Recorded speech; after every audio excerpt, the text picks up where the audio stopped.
السلام عليكم.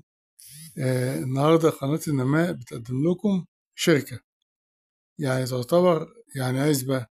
هم 4500 فدان.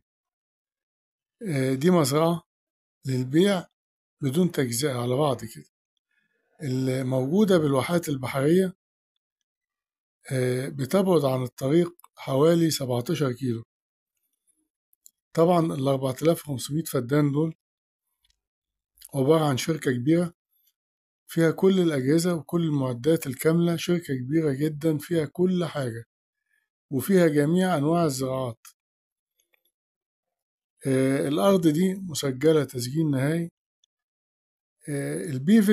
البيفد ده اللي هو جهاز الري الدائري، ده فيه 33 بيفد وفيه 40 بير ارتوازي. يعني طبعا البير الارتوازي هناك الأعمار بيتكلف كتير جدا بالملايين يعني.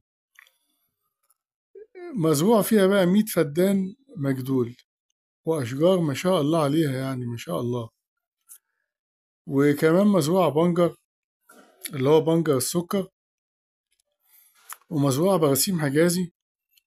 وطبعا أرض زادية بلد، يعني 4500 فدان، فيها جميع أنواع الجرارات وفيها جميع أنواع المعدات الزراعية.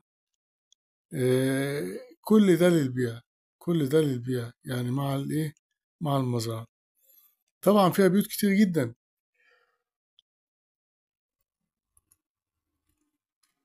فيها بيوت كتير، فيها سكن للعمال. طبعا مش بيت ولا اتنين ولا تلاتة ولا ده كتير جدا يعني. فيها سكن للمهندسين، فيها أكتر من مسجد.